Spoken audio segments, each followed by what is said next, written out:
Hello guys, my name is Rohit Gupta, your SST mentor. In this video lecture, we are going to start Geography first chapter and the name of the chapter is Resource and Development. Before starting this lecture, first of all, we should know what is the meaning of resources.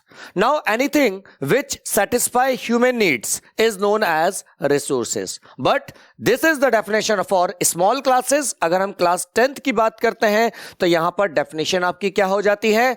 Anything which satisfy human needs and which can be technologically accessible, economically feasible and culturally acceptable is known as resources. ये जो three terms हैं, technologically accessible, economically फीजिएबल और culturally acceptable, यही class 10th की इस chapter की सबसे 3 important words हैं. तो आइए चैप्टर को हम स्टार्ट करते हैं, चीजों को समझते हैं. आइए देखते हैं. एनीथिंग या everything available in our environment which can be used to satisfy needs is called resources. उनको हम क्या कहते हैं? रिसोर्सेस कहते हैं. जैसे कौन कौन सी चीजों से हम काम करते हैं, जैसे एग्जांपल में बात करें, सॉइल की अगर हम बात करें तो ये हमारी नीड्स को क्या करती है? पूरा करती है. इनके थ्रू हम क्या करते हैं? प्लांट्स को जनरेट करते हैं, हम एग्रीकल्चर को करते हैं जो हमारी नीड्स को पूरा करती है. देन एयर की हम बात करें तो without air we can not survive. Okay. Then इसके बाद वाटर रिसोर्सेज की बात करें तो डोमेस्टिक पर्पस के लिए और इंडस्ट्रियल पर्पस के लिए किसी भी तरह के लिए वाटर की रिक्वायरमेंट होती है. इसके अलावा सनलाइट का यूज कहां किया जाता है भाई? आजकल इलेक्ट्रॉनिक जो इंडस्ट्रीज होती है वहां पर सनलाइट का यूज किया जाता है. ठीक है, तो सनलाइट भी अपने आप में क्या होती है? बहुत ज्यादा इंपॉर्टेंट होती है. नाउ एक बात समझते हैं कि कोई भी रिसोर्स कब रिसोर्स बनेगा, क्या कौन कौन सी कंडीशंस होगी जिसके बेस पे आप किसी भी थिंग्स को आप रिसोर्स कह सकते हो. तो आइए बात समझते हैं. सबसे पहले टेक्नोलॉजिकली क्या होना चाहिए भाई? वो एक्सेसिबल होना चाहिए. यानी हर वो चीज जिसको टेक्नोलॉजी के थ्रू एक्सेस किया जा सकता है उसको हम क्या कहते हैं? उसको हम रिसोर्स कह सकते हैं. इसके अलावा इकोनॉमिकली क्या होना चाहिए? वो फीजिएबल होना चाहिए. या मतलब किसी भी थिंग की प्राइस इतनी ज्यादा नहीं हो जानी चाहिए कि हम उसको परचेज ही ना कर पाए. इकोनॉमिकली भी वो क्या होना चाहिए? फीजिएबल होना चाहिए. मतलब सबकी रेंज में वो प्रोडक्ट आना चाहिए. इसके अलावा कल्चरली एक्सेप्टेबल, यानी हमारा जो कल्चर है उस थिंग्स को क्या करना चाहिए? एक्सेप्ट करना चाहिए. अगर आपकी जो रिसोर्स की डेफिनेशन में ये 3 पॉइंट्स अगर आते हैं तो आप कह सकते हो कि आपकी जो थिंग है वो किस तरीके से बिहेव करेगी? रिसोर्स की तरह बिहेव करेगी. तो आइए अब हम आगे समझते हैं. The process of transformation of things available इन और एनवायरमेंट इन्वॉल्व. अब जब हम कोई भी एनवायरमेंट के अंदर प्रेजेंटेड या नेचर के अंदर प्रेजेंटेड जो थिंग्स होती है उसको हम किस तरीके से यूज करते हैं? उसको हम यूज करते हैं an interdependent relationship between nature, technology and institution. Nature का मतलब क्या? कि कहां से हम थिंग्स को ले रहे हैं. इसके अलावा टेक्नोलॉजी की बात करें, नेचर से हम किस बेस पे ले रहे हैं? टेक्नोलॉजी के बेस पे उसको ले रहे हैं. और इंस्टीट्यूशन की बात करना है, यानी कि हमें नेचुरल प्रोडक्ट को हमें कन्वर्ट करना है रिसोर्स में. इसके लिए हमें क्या करना होगा? इसके लिए हमें एक इंडस्ट्री की चाहिए, इंडस्ट्री की रिक्वायरमेंट होगी और वो इंडस्ट्री हमारी क्या कहलाएगी? इंस्टीट्यूशन कहलाएगी. An interdependent relationship between nature, देखिए नेचर इस तरह से होता है. देन इसके बाद टेक्नोलॉजी की बात करें, टेक्नोलॉजी आपके पास होनी चाहिए. और इंस्टीट्यूशन मतलब क्या होता है? जहां पर आप नेचुरल रिसोर्स को फाइनल प्रोडक्ट में कन्वर्ट करते हो. Human being interact with nature through technology and create institution to accelerate their economic development. अब humans क्या होता है? नेचर के साथ इंटरेक्ट करता है. With the help of technology, he can obtain natural product and convert it into final product. कहां पर? इंस्टीट्यूशन में. बात समझ में आती है क्या? बहुत अच्छी बात. आगे देखिए. Resources are a functions of human activity, यानी कि जितनी आप ह्यूमन एक्टिविटीज परफॉर्म करोगे उतने ही ज्यादा रिसोर्सेज आपको मिलेंगे. जैसे समझिए, आयरन ओर है, ये नेचर में पाया जाता है. इस आयरन ओर से आप क्या ऑब्टेन करते हो? इससे आप आयरन ऑब्टेन करते हो. उसी तरीके से अगर मैं आगे बात करूं तो human being themselves are essential component of resources. Human भी एक तरह का क्या होता है? रिसोर्स होता है. कैसे? कोई भी ह्यूमन जो होता है वो रिसोर्स में कब कन्वर्ट होता है? जब वो एजुकेटेड होता है, जब वो स्किलफुल होता है, जब उसकी हेल्थ अच्छी होती है, तभी वो क्या होता है? ह्यूमन आपका ह्यूमन रिसोर्स में कन्वर्ट होता है. क्योंकि ये भी कंट्री के लिए क्या होता है? बेनिफिशियल होता है. They transform material available in our environment into resource and use them. अब ह्यूमन क्या करता है, नेचर के साथ इंटरेक्ट करता है, with the help of technology he can convert natural resource into final product that is called resource. अब किस तरीके से करता है, ध्यान से देखिए। ये जो आपको एक ट्री दिख रहा होगा, दिस इज रबर ट्री। अब इस रबर ट्री में क्या किया जाएगा, ध्यान से देखिए। इस रबर ट्री से जो लेटेक्स निकलता है, जो व्हाइट कलर के सब्सटेंस निकलते हैं, इससे क्या बनाया जाता है, इससे स्लीपर्स, टायर्स, रबर बैंड्स और कई तरह के एसेंशियल कंपोनेंट्स को तैयार किया जाता है। आइए अभी जो हमने पढ़ा उससे रिलेटेड एक क्वेश्चन करते हैं जो कि एग्जामिनेशन में पूछे जाते हैं। देखिए, सबसे पहले वाटर रिसोर्सेज। अगर आपके एग्जामिनेशन में आता है कि भाई रिसोर्स की आप डेफिनेशन लिखिए, तो आप क्या लिखेंगे, एग्जैक्ट डेफिनेशन आप क्या लिखेंगे, everything available in on environment which can be use to satisfy human needs provided it is technology accessible. Economically क्या होना चाहिए, फिजिबल होना चाहिए, और कल्चरली क्या होना चाहिए, एक्सेप्टेबल होना चाहिए। इसी को हम क्या कहते हैं, इसी को हम रिसोर्स कहते हैं। नेक्स्ट क्वेश्चन है, explain the interdependence between nature, technology and institution and resource. यहां पर आपको इंटरडिपेंडेंसी बतानी है कि भाई नेचर, टेक्नोलॉजी और इंस्टीट्यूशन का क्या रिलेशनशिप होता है। तो मैंने अभी अभी आपको बताया ह्यूमन क्या करता है, ह्यूमन नेचर के साथ इंटरेक्ट करता है with the help of technology, और वो नेचुरल प्रोडक्ट को कन्वर्ट करता है किसमें, फाइनल प्रोडक्ट में। The process of transformation of things available in our environment involve an interdependent relationship between nature, technology and institution. Human being interact with nature, nature के साथ interact करता है, किस बेस पे करता है, टेक्नोलॉजी के बेस पे करता है, और क्या करता है, इंस्टीट्यूशन को क्रिएट करता है, जहां पर वो अपने प्रोडक्शन को क्या करता है बच्चों, एक्सीलरेट करने का काम करता है। आइए बात करते हैं रिसोर्सेज के क्लासिफिकेशन पे। यहां पर हमने रिसोर्सेज को 4 पार्ट्स में क्लासिफाइड किया है। The first one is based on origin, the second one is based on exhaustibility, third one is based on ownership, and the fourth one is status of development। तो हमने resources को इन 4 parts में हमने divide किया है। इनके भी सब पार्ट्स होते हैं जिनको हम काफी डिटेल में इसी लेक्चर में कवर अप करने वाले हैं, ठीक है। तो आइए सबसे पहले बात करते हैं बेस्ड ऑन ओरिजिन। ओरिजिन के बेस पे हमने नेचुरल रिसोर्स, हमने रिसोर्सेज को क्या करा है, 2 पार्ट्स में कैटेगराइज किया है। पहला biotic and the second one is abiotic. आइए बात करते हैं किसकी, बायोटिक की। बायोटिक वो सभी नेचुरल रिसोर्सेज होते हैं जो कहां से ऑब्टेन किए जाते हैं, लिविंग ऑर्गेनिज्म से वो ऑब्टेन किए जाते हैं। यानी कि those resources which are obtained from living things is known as biotic. जैसे ह्यूमन बीइंग, ये भी एक बायोटिक रिसोर्स है। इसके अलावा प्लांट्स की बात करें, आप एनिमल्स की बात करें, these are also example of biotic. यानी हर वो स्पीशीज जिसमें लाइफ होती है वो सभी किसके एग्जाम्पल्स होते हैं, बायोटिक रिसोर्सेज के एग्जाम्पल्स होते हैं। आइए बात करते हैं, देखिए ध्यान से। These are obtained from biosphere and have life such as, इसके एग्जाम्पल अगर देखें, ह्यूमन बीइंग इसका बहुत अच्छा एग्जाम्पल हो सकता है। इसके अलावा प्लांट्स और एनिमल भी इसके एग्जाम्पल हो सकते हैं। आइए बात करते हैं सेकेंड पार्ट की, जिसको हम बोलते हैं एबायोटिक, ठीक है। यानी कि वो रिसोर्सेज जिनको हम नॉन लिविंग थिंग से ऑब्टेन करते हैं उनको हम क्या कहते हैं, एबायोटिक कहते हैं। देखिए जरा, all those things which are composed of non-living things are called abiotic। अगर हम इसके एग्जाम्पल्स की बात करें तो क्या हो सकता है, रॉक्स, रॉक्स में लाइफ होती है क्या, नहीं। इसके अलावा metals, metal is also example of abiotic, ठीक है। तो वो सभी चीजें जो किससे ऑब्टेन की जाती है, नॉन लिविंग थिंग से ऑब्टेन की जाती है, उसको हम क्या कहते हैं, एबायोटिक कहते हैं। आइए बात करते हैं एग्जॉस्टिबिलिटी। एग्जॉस्टिबिलिटी के बेस पे हम रिसोर्सेज को 2 पार्ट्स में कैटेगराइज करेंगे। The first one is renewable and the second one is non renewable.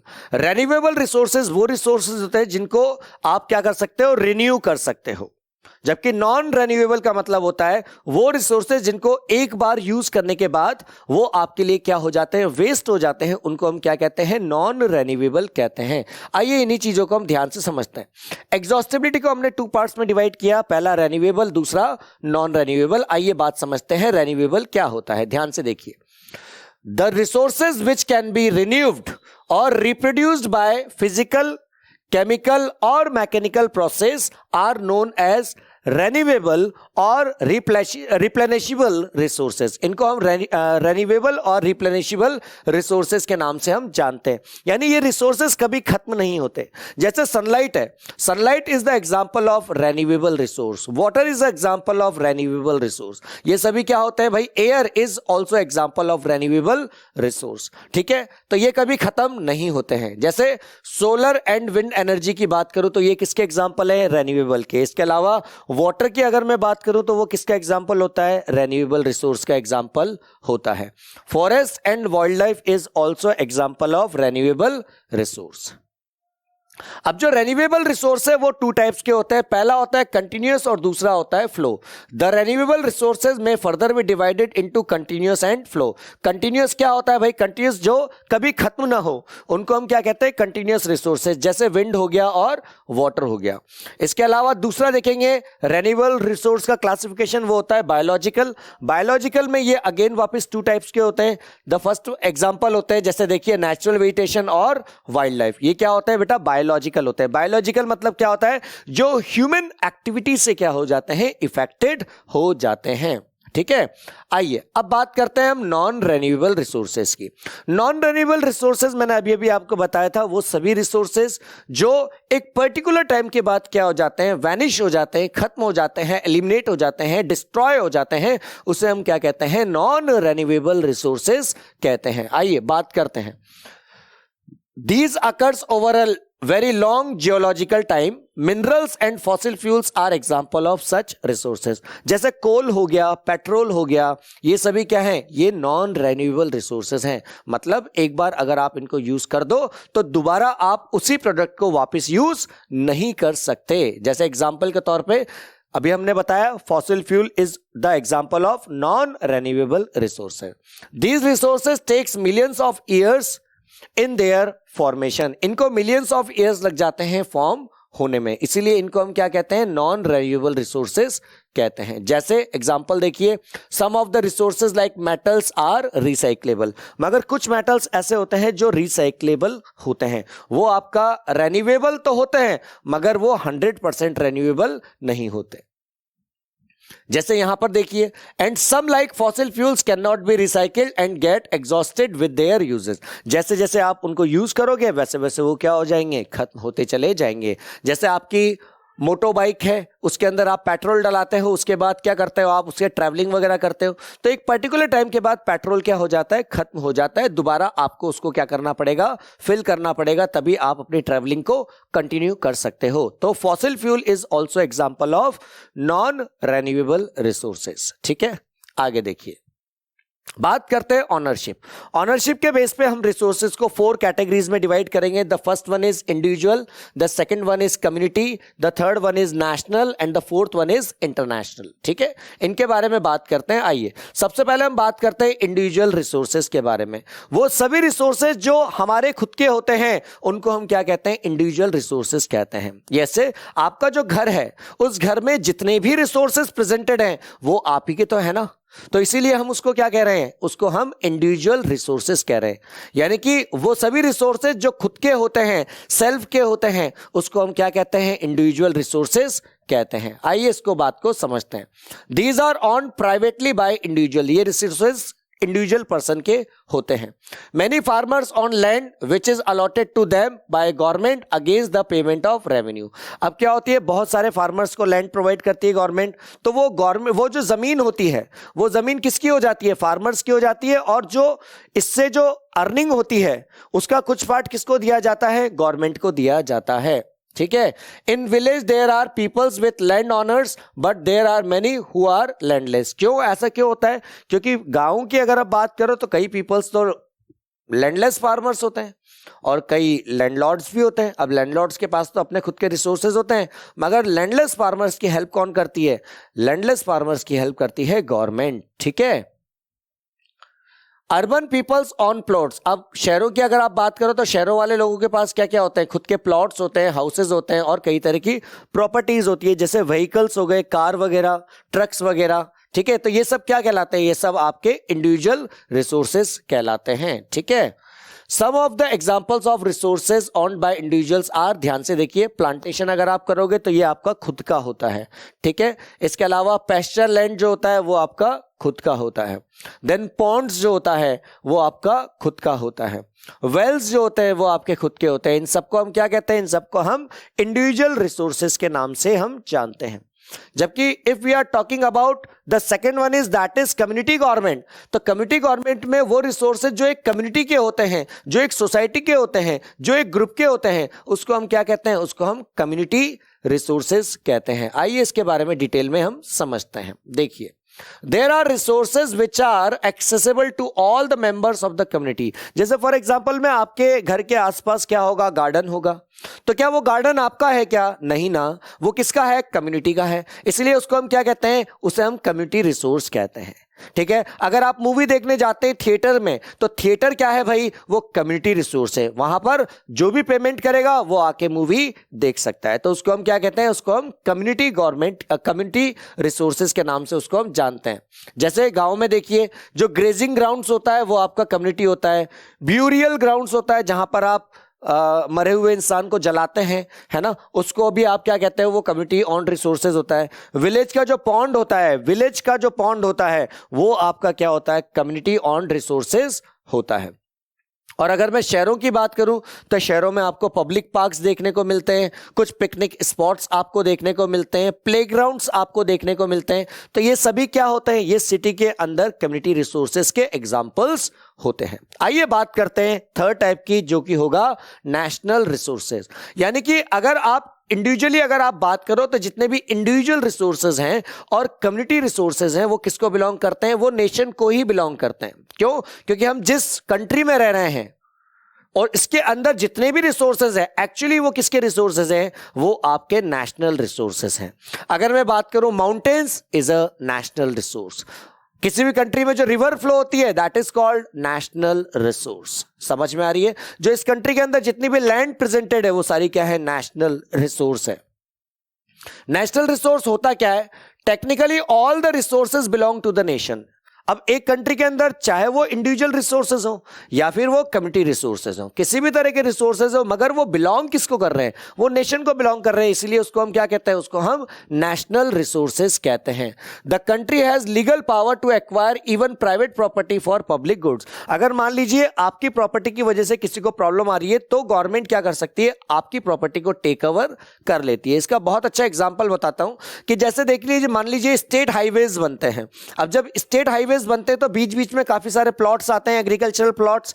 मान लीजिए कोई पर्सन उस प्लॉट को सेल नहीं करना चाहता है, तो गवर्नमेंट क्या करेगा? उसके प्लॉट को क्या करेगा? टेक ओवर कर लेगा और उसकी जो प्राइस है प्लॉट की वो उसको दे देगा। बात समझ में आती है क्या? तो अगर बहुत सारे पीपल्स के लिए कुछ ऐसा प्रोजेक्ट है जो करना है, पीपल्स को उससे बेनिफिट मिलने वाला है, तो इंडिविजुअल की जो इंपॉर्टेंस है वो नेग्लेक्ट हो जाती है। ठीक है, आगे देखिए। You might have seen roads, canals, railways being constructed on field on by some individual. कभी कभी कुछ लोगों के प्लॉट्स होते हैं, उनके बीच से क्या होता है? रोड्स कंस्ट्रक्ट होते हैं। तो ये सब क्या होता है? क्योंकि अगर आपको लार्ज कम्युनिटी को बेनिफिट्स प्रोवाइड करना है तो थोड़ा सा सैक्रिफाइस तो इंडिविजुअल पीपल्स को करना ही होगा। जैसे रोड्स हो गए, कैनाल्स हो गए, देन इसके बाद रेलवेज हो गए, ये सभी किसके एग्जाम्पल होते हैं? नेशनल रिसोर्सेज के एग्जाम्पल होते हैं। Urban development authorities get empowered by the government to acquire land. अब यहां पे अर्बन डेवलपमेंट जो अथॉरिटी होती है वो इस तरह के वर्क को करने का काम करती है। ठीक है, अच्छा, इसके अलावा हमारी कंट्री में प्रेजेंटेड जो मिनरल्स होते हैं, जो वाटर रिसोर्स होते हैं, जो फॉरेस्ट होती है, जो वाइल्ड लाइफ होती है, जो लैंड होते हैं, जो पॉलिटिकल बाउंड्रीज के कवर अप हैं, वो सारा का सारा क्या होता है? नेशनल रिसोर्सेज होता है। क्योंकि हर कंट्री का एक पर्टिकुलर बॉर्डर होता है, तो उस बॉर्डर के अंदर वाला पूरा पार्ट हमारा ही होगा, उसको हम कहते हैं नेशनल रिसोर्सेज। जैसे मिनरल्स की आप बात कर लें, वाटर रिसोर्सेज की आप बात करें, फॉरेस्ट की आप बात करें, इसके अलावा वाइल्ड लाइफ की बात करें और आप लैंड की बात करें। ध्यान रखना, बात हो रही है पॉलिटिकल बाउंड्री के अंदर। ठीक है, जितना भी एरिया है वो सारा किसका है? आप ही का है, भारत देश का ही है। इसलिए हम इसको क्या कह रहे हैं? नेशनल रिसोर्सेज कह रहे हैं। And oceanic areas up to 12 nautical miles यानी 19.2 kilometre from the coast termed as territorial water and resource there belongs to the nation, यानी कि ओशनिक वाटर की जो बाउंड्री है इंडिया से 12 नॉटिकल माइल्स तक आगे का जो एरिया है, समुद्री एरिया, ओशनिक एरियाज, वो किसको बिलोंग करता है? वो उसी कंट्री को बिलोंग करता है। दोबारा बोलते हैं कि लेट अस सपोज, सुनिए ध्यान से समझिए बेटा, लेट अस सपोज कि ये इंडिया है और इसका ये वाला एरिया है, ठीक है। अब इससे 12 नॉटिकल माइल्स तक का जो एरिया है, यानी कि ये वाला, ये जो 12 नॉटिकल माइल तक का जो एरिया है, ये किसको बिलोंग करेगा? ये पूरा एरिया इंडिया को ही बिलोंग करने वाला है। बात समझ में आती है क्या? ओके, चलिए आगे बढ़ते हैं। अब बात करते हैं फोर्थ पार्ट की, जिसको हम बोलेंगे इंटरनेशनल रिसोर्सेज। ध्यान से देखिए, इंटरनेशनल रिसोर्सेज क्या होते हैं? There are international institution which regulate some resources. कुछ इंटरनेशनल ऑर्गेनाइजेशंस होते हैं जो पूरे वर्ल्ड में, जो कुछ एरिया ऐसा होता है जहां पर किसी भी कंट्री का कंट्रोल नहीं होता है, तो उन एरियाज को, उन बाउंड्रीज को, उस पर्टिकुलर पार्ट्स को कौन मेंटेन करने का काम करता है? उनको इंटरनेशनल इंस्टीट्यूशंस क्या करते हैं? मेंटेन करने का काम करते हैं। जैसे the oceanic resources beyond 200 kilometre of the exclusive economic zone belong to open sea, ठीक है। यानी एक्सक्लूसिव इकोनॉमिक जो जोन होता है उससे 200 नॉटिकल माइल्स तक का जो एरिया होता है, या 200 किलोमीटर तक का जो एरिया होता है, उसको हम क्या कहते हैं? ओपन सी कहते हैं। यानी कि ये वो जगह होती है जहां पर कोई भी कंट्री वहां से रिसोर्सेज को ऑब्टेन नहीं कर सकती है। अगर वहां से किसी रिसोर्सेज को अगर ऑब्टेन करना भी है तो आपको इंटरनेशनल जो इंस्टीट्यूशंस हैं उनकी क्या लेनी पड़ती है? परमिशन लेनी पड़ती है। And no individual country can utilize these without the concurrence of international institution.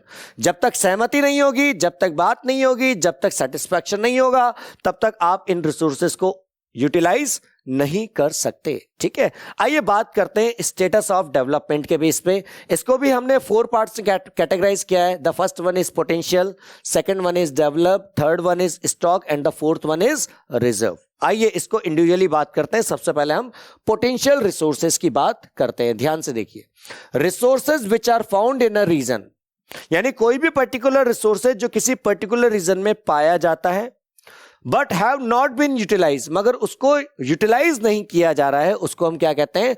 Potential resources कहते हैं। क्या कहते हैं उसको? हम पोटेंशियल रिसोर्सेज कहते हैं। जैसे राजस्थान, अगर मैं राजस्थान की बात करूं तो यहां पर क्या होती है? सोलर एनर्जी लार्ज अमाउंट में प्रेजेंटेड है, मगर हम उसको प्रेजेंटली फुल कैपेसिटी के साथ उसको यूटिलाइज नहीं कर पा रहे हैं, इसीलिए हम इसको क्या कह रहे हैं? इसको हम पोटेंशियल रिसोर्स कह रहे हैं। जैसे the western part of India particularly Rajasthan and Gujarat have enormous potential for the development of wind and solar energy, ठीक है। अगर मैं यहां पे राजस्थान और गुजरात की बात करूं तो यहां पर विंड और सोलर एनर्जी के रिसोर्सेज लार्ज अमाउंट में प्रेजेंटेड है, मगर हम इसको प्रॉपर अमाउंट में यूटिलाइज नहीं कर रहे हैं। But so far these have not been developed properly, इनको प्रॉपरली डेवलप नहीं किया गया है, इसलिए इनको हम क्या कह रहे हैं? इनको हम पोटेंशियल रिसोर्स कह रहे हैं। आइए बात करते हैं हम डेवलप्ड की, जिसको हम क्या कहेंगे? डेवलप्ड को आप एक्चुअल रिसोर्स के नाम से भी आप जानते हैं। डेवलप्ड को आप क्या बोल सकते हो? Developed is also known as actual resource. Done, ठीक है। आइए इनके बारे में हम समझते हैं। ध्यान से देखिए,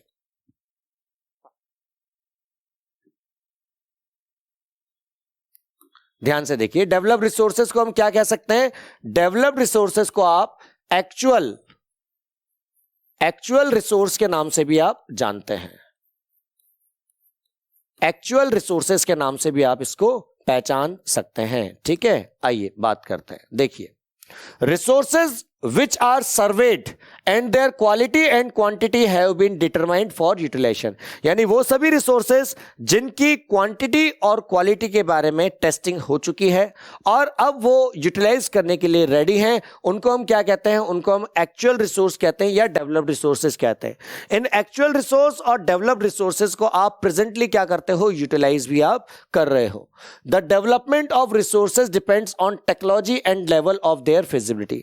अब ये डिपेंड करता है टेक्नोलॉजी के ऊपर कि आप किस तरह की टेक्नोलॉजी का यूज कर रहे हो। अगर आप एडवांस टेक्नोलॉजी का यूज कर रहे हो तो आप लार्ज अमाउंट में उन रिसोर्सेज को क्या कर सकते हो? ऑब्टेन्ड कर सकते हो, ठीक है। आइए बात करते हैं स्टॉक की। स्टॉक क्या होता है? ध्यान से देखिए, स्टॉक का मतलब है material in the environment which have the potential to satisfy human need.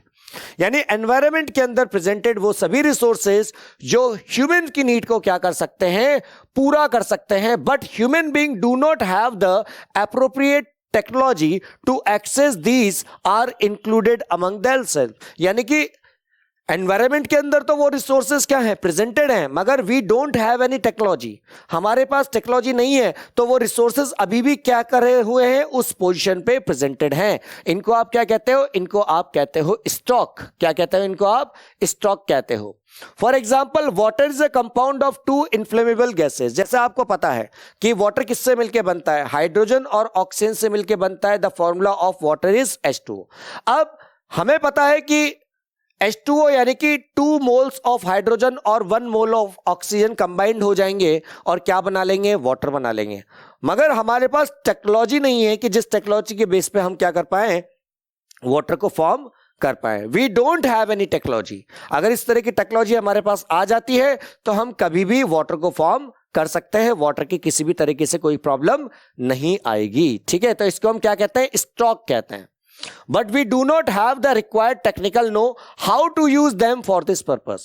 Technology नहीं है ना हमारे पास कि किस तरीके से हम इनको यूज करें, किस तरीके से इनका वाटर का हम फॉर्मेशन करें, ये चीज हमें पता नहीं है। तो वो अभी क्या है, एग्जांपल हमारे स्टॉक का एग्जांपल है, इसीलिए हम इसको क्या कहते हैं, स्टॉक कहते हैं। स्टॉक का मतलब जो ऑलरेडी रखा हुआ है एनवायरनमेंट में, but you can not use that particular resource because you don't have any technology. आइए बात करते हैं फोर्थ पार्ट की, दैट इज कॉल्ड रिजर्व। ठीक है, रिजर्व की बात करते हैं, ध्यान से देखिए। Reserve are the subsets of the stock.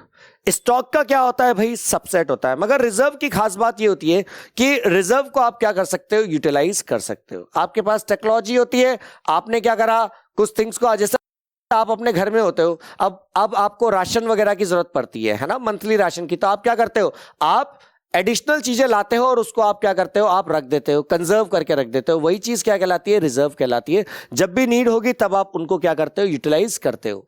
Reserves are the subsets of the stock which can be put into use with the help of existing technical know how, but their use has not been started. इनको use कर सकते हो मगर अभी आपको जरूरत नहीं है, तो आप उन रिसोर्सेज को आप यूटिलाइज नहीं कर रहे हो। These can be use for meeting future requirement, और फ्यूचर में आप इन रिसोर्सेज को क्या कर सकते हो, यूटिलाइज कर सकते हो। River water can be use for generating hydro electric power, और रिवर वाटर का यूज आप इलेक्ट्रिसिटी को प्रोड्यूस करने के लिए करते हो। But presently it is being utilise only to a limited extent. Extent मतलब अमाउंट। मगर देखो हाइड्रो इलेक्ट्रिसिटी का यूज कर रहे हो, मगर आज भी हमारा इंडिया जो है सबसे ज्यादा इलेक्ट्रिसिटी जो है वो कोल से ही प्रोड्यूस कर रहा है। हाइड्रो इलेक्ट्रिसिटी से भी आप इलेक्ट्रिसिटी को, वाटर से भी आप इलेक्ट्रिसिटी को प्रोड्यूस कर सकते हो। Thus the water in the dam, forest etc is a reserve which can be used in the future। इसलिए इसको हम क्या कहते हैं, रिजर्व कहते हैं। फ्यूचर में हम इनका क्या कर सकते हैं, यूटिलाइजेशन कर सकते हैं। आइए अब जितना हमने पढ़ा है उससे बेस पे कुछ क्वेश्चन डिस्कस करते हैं।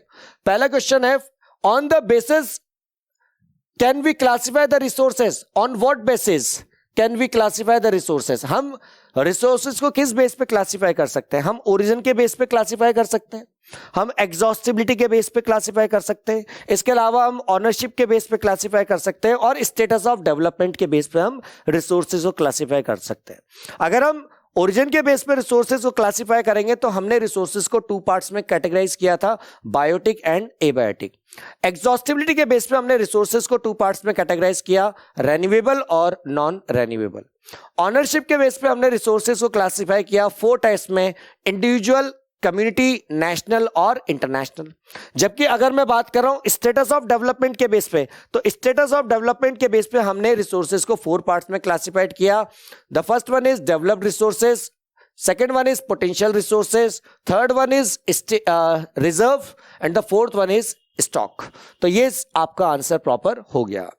नेक्स्ट क्वेश्चन देखिए क्या लिखा हुआ है, explain resources based on the status of their development. ठीक है, तो हमने क्या करा भाई, स्टेट्स ऑफ डेवलपमेंट के बेस पे हमने रिसोर्सेज को कितने पार्ट में डिवाइड किया। First one is potential and the second one is developed resources. Potential resources क्या है, resources found in a region but not still used are called potential resources. जैसे हमने एग्जांपल दिया था इलेक्ट्रिसिटी, जैसे सोलर एनर्जी और wind energy का example दिया था राजस्थान और गुजरात वाले पार्ट में, तो वही इसका आंसर है। नेक्स्ट है डेवलप्ड रिसोर्सेज। क्या होते हैं? Resources which have been surveyed, जिनको सर्वे किया जा सकता है, जिनकी क्वांटिटी और क्वालिटी को एनालिसिस किया जा सकता है, ठीक है, for utilisation are put in the category of developed resources. इनको हम डेवलप्ड रिसोर्सेज कहते हैं। यहां पर जो रिसोर्सेज का डेवलपमेंट होता है वो किसके बेस पे होता है? टेक्नोलॉजी के बेस पे यहां पर रिसोर्सेज का क्या होता है? डेवलपमेंट होता है। जैसे for example, out of available hydro electricity only 40% has been developed till date. यानी हाइड्रो इलेक्ट्रिसिटी का यूज इलेक्ट्रिसिटी को प्रोवाइड करने के लिए किया जा सकता है, वाटर का यूज इलेक्ट्रिसिटी को प्रोवाइड करने के लिए किया जा सकता है, जिसको हम हाइड्रो इलेक्ट्रिसिटी कहते हैं, मगर अभी भी सिर्फ 40% में ही हम इसको क्या करते हैं? यूटिलाइज करते हैं। आइए बात करते हैं आगे कि किस तरीके से डेवलपमेंट होगा भाई रिसोर्सेज का। Resources are vital for human being. Vital क्या मतलब होता है? वाइटल का मतलब होता है बेटा इंपॉर्टेंट। वाइटल का मतलब क्या होता है? वाइटल का मतलब होता है इंपॉर्टेंट।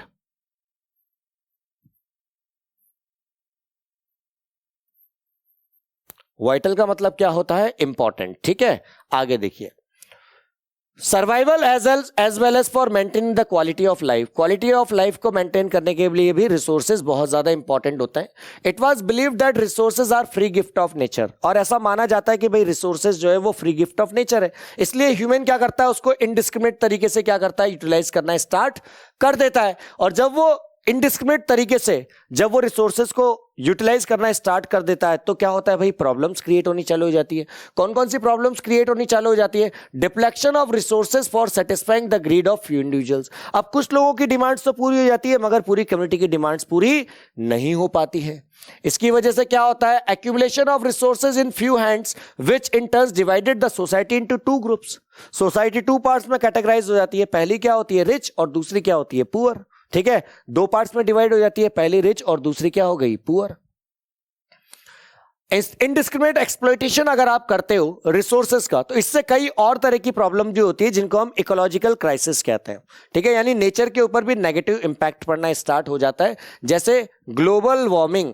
ग्लोबल वार्मिंग का मतलब क्या होता है? टेम्परेचर का इंक्रीज होना। यानी हमारी अर्थ के ऊपर अगर कार्बन डाइऑक्साइड का अमाउंट इंक्रीज हो जाता है तो उस सिचुएशन को आप क्या कह देते हो? ग्लोबल वार्मिंग कह देते हो। इसकी वजह से, पॉल्यूशन की वजह से और क्या होता है? ओजोन लेयर का क्या हो जाता है बेटा? डिप्लेक्शन होना स्टार्ट हो जाता है। ओजोन लेयर जो होती है वो प्रोटेक्टिव लेयर होती है हमारी अर्थ सरफेस की, यानी कि जो सन की जो हार्मफुल रेज है उनको हमारी अर्थ सरफेस तक आने से रोकने का काम कौन करती है? ओजोन लेयर करती है। ठीक है, इसके अलावा एनवायरनमेंट आपका क्या हो जाता है बेटा? पॉल्यूट होना स्टार्ट हो जाता है, और लैंड क्या हो जाती है बेटा? आपकी डिग्रेड होना स्टार्ट हो जाती है।